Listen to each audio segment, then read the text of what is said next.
الحمد لله الحمد لله الذي أرسل رسوله بالهدى ودين الحق ليظهره على دين كله وكفى بالله شهيدا. أشهد أن لا إله إلا الله وحده لا شريك له وأشهد أن محمدا عبده ورسوله لا نبي بعده. اللهم صل وسلم وبارك على عبدك ورسولك سيدنا محمد خاتم الأنبياء والمرسلين وعلى آله وأصحابه أجمعين. أما بعد، فيا أيها الناس اتقوا الله حق تقاته ولا تموتن إلا وأنتم مسلمون. قال الله تعالى في القرآن الكريم وهو أصدق القائلين: أعوذ بالله من الشيطان الرجيم.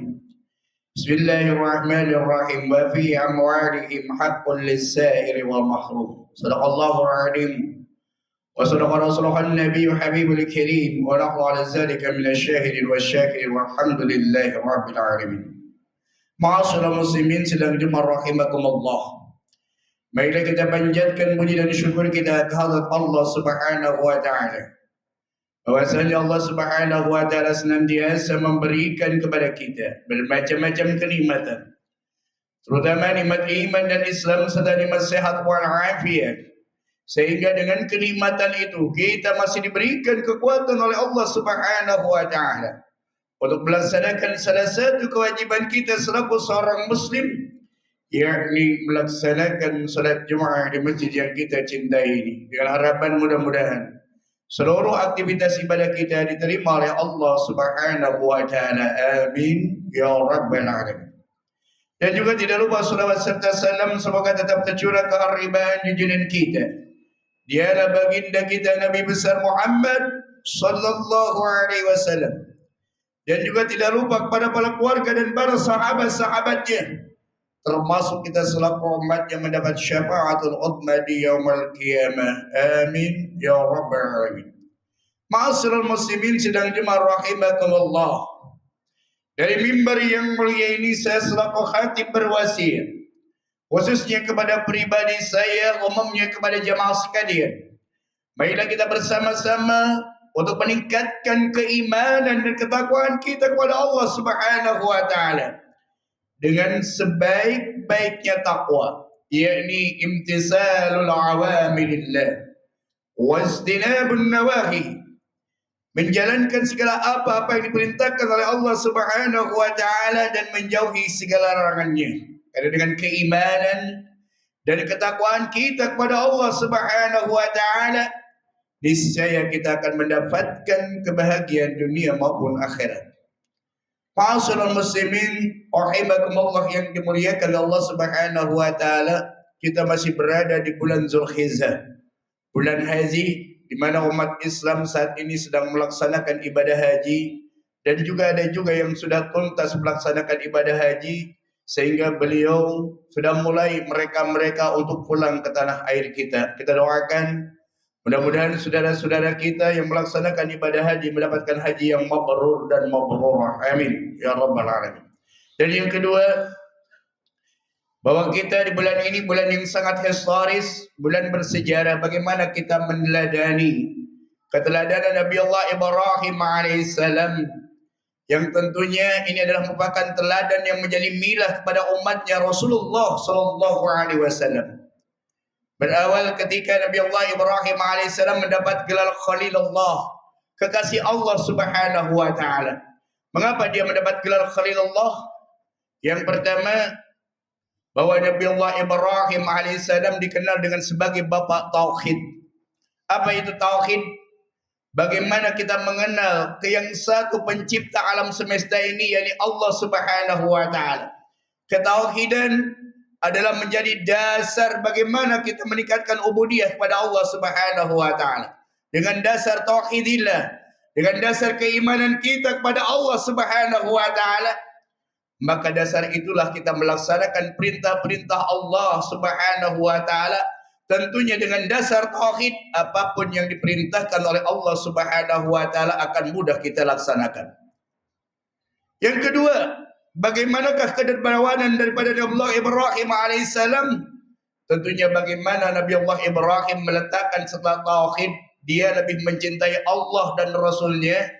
Dia mencintai Allah dibandingkan dengan harta, bahkan keluarganya sendiri. Beruntunglah saudara-saudara kita yang kemarin sudah berkorban, berarti dia telah lulus dari ujian sebagaimana lulusnya Nabi Allah Ibrahim alaihissalam.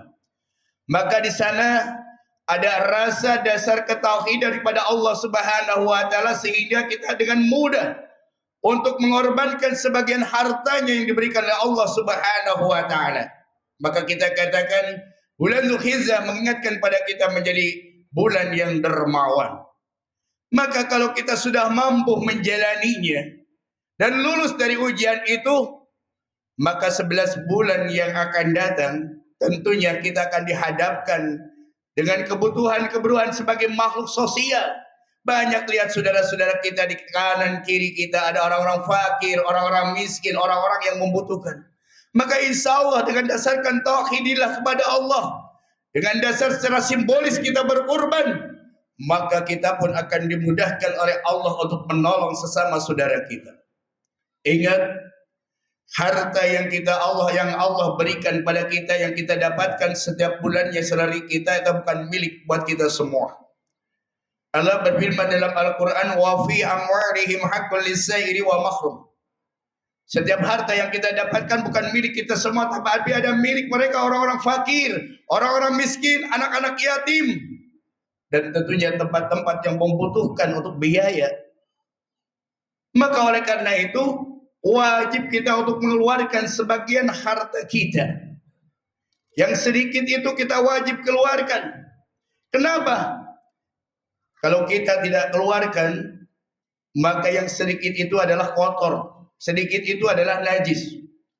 Maka ibaratnya, kalau kita tidak keluarkan satu air di dalam satu gelas, seandainya air itu tertetes oleh najis, tertetes oleh darah, kotoran, maka air itu yang tadinya suci, mensucikan, boleh diminum, maka akan berubah menjadi najis dan kotor. Tentunya siapapun tidak akan mau meminumnya dan akan membahayakan berbagai macam penyakit apabila kita minumnya. Begitu juga harta kita yang tidak infakkan, tidak sedekahkan, tidak korbankan, maka harta itu akan bercampur dengan harta kita dan tentunya akan mengotori harta kita. Maka dengan berinfak dan bersedekah, itu pada hakikatnya tazkiyatul mal, mensucikan daripada harta kita. Dan jangan khawatir ketika harta kita kurbankan, ketika harta kita infakkan dan sedekahkan, kita berikan juga untuk pembangunan masjid, jalan dan sebagainya, maka itu tidak akan menjadi fakir buat kita semua. Setiap hari ada dua malaikat yang selalu berdoa. Malaikat pertama berdoa, Allahumma anfik manfikul halpan, ya Allah berikanlah tambah-tambah rezeki bagi mereka yang senantiasa menginfakkan hartanya di jalan Allah. Kita tahu malaikat adalah makhluk Allah yang suci, yang hanya kerjaannya berdoa, bersujud, bertasbih kepada Allah Subhanahu wa taala, adalah makhluk yang dekat dengan Allah. Maka ketika malaikat berdoa, maka doanya dikabulkan oleh Allah Subhanahu wa taala. Maka orang yang senantiasa berkorban, orang yang senantiasa berinfak dan bersedekah, hartanya bukan semakin bersurut, tapi hartanya akan semakin berkembang dan berkah oleh Allah Subhanahu wa taala. Biasanya sekali kita berkorban, insya Allah tahun depan pun tidak akan berkorban. Allah berikan kemudahan buat kita semua. Senantiasa kita berinfak dan bersedekah, Allah akan ganti dengan yang berlipat-lipat ganda. Tidak ada orang yang senantiasa dermawan, orang yang senantiasa berinfak bersedekah menjadi fakir, tapi kekayaannya akan semakin bertambah karena dia mendapat doa malaikat dan diberkahi oleh Allah Subhanahu wa taala. Tapi malaikat yang kedua pun dia berdoa. Bagaimana malaikat yang kedua berdoa? Allahumma mumsikan harban. Ya Allah, berikanlah kerusakan bagi mereka yang tidak mau menginfakkan hartanya di jalan Allah.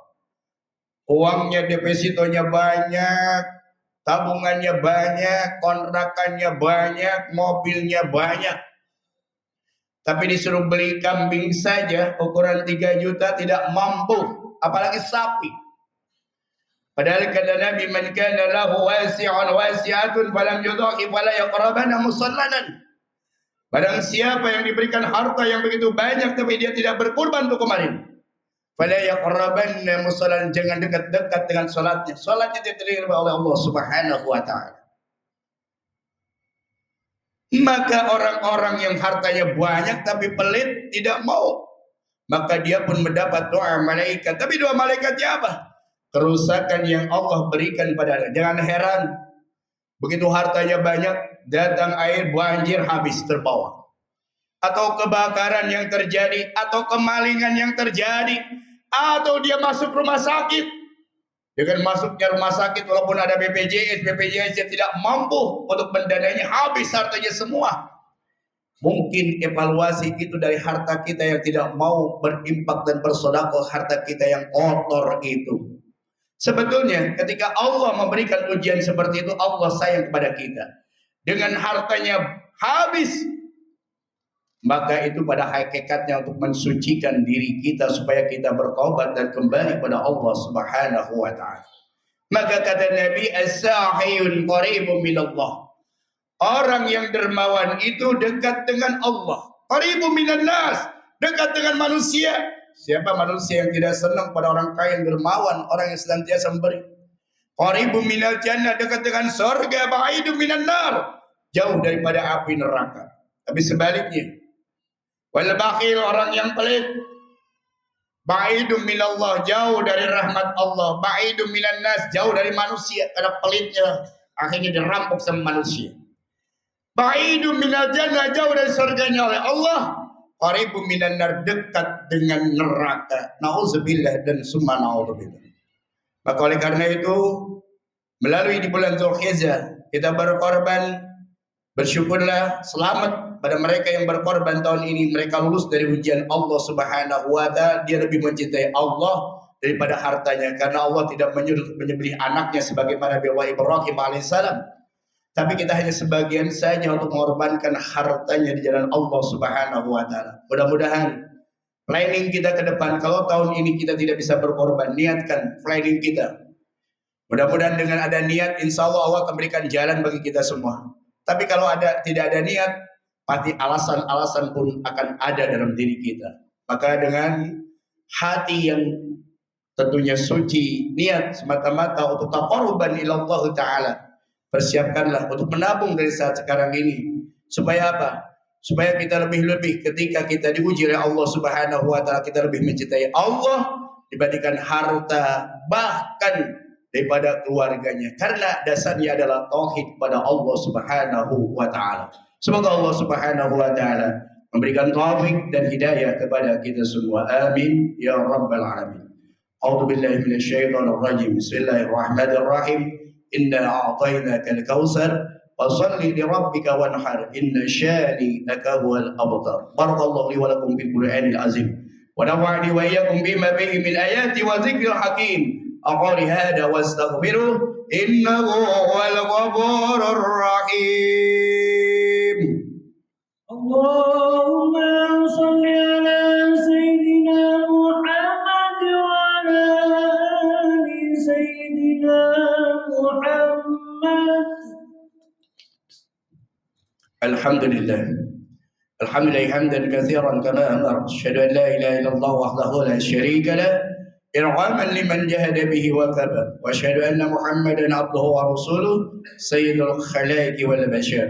اللهم صل وسلم وبارك على عبدك ورسولك سيدنا محمد وعلى آله وأصحابه أجمعين. أما بعد، فيا أيها الناس اتقوا الله حق تقاته ولا تموتن إلا وأنتم مسلمون، وافعلوا الخيرات واجتنبوا عن السيئات.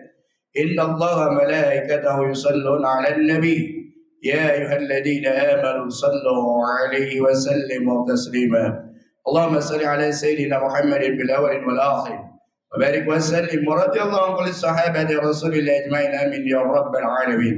اللهم اغفر للمؤمنين والمؤمنات والمسلمين والمسلمات الأحياء منهم والأموات إنك سميع قريب مجيب دعوات يا قاضي الحاجات برحمتك يا أرحم الراحمين. اللهم اغفر أمة سيدنا محمد. اللهم ارحم أمة سيدنا محمد. اللهم أصلح أمة سيدنا محمد. اللهم انصر أمة سيدنا محمد. اللهم انصر إخواننا المسلمين المجاهدين في فلسطين. اللهم انصر إخواننا المسلمين المجاهدين في فلسطين. اللهم انصر إخواننا المسلمين المجاهدين في فلسطين. اللهم انصر من نصر الدين واحضل من خذل المسلمين، واجعل بلدتنا هذه إندونيسيا آمنة مطمئنة وسائر بلدان المسلمين. ربنا تقبل منا إنك أنت السميع العليم، وتب علينا إنك أنت التواب الرحيم. ربنا آتنا في الدنيا حسنة وفي الآخرة حسنة وقنا عذاب النار، والحمد لله رب العالمين. عباد الله، إن الله يأمر بالعدل والإحسان وإيتاء ذي القربى وينهى عن الفحشاء والمنكر والبغي يعظكم لعلكم تذكرون، ولذكر الله أكبر. أقيم الصلاة.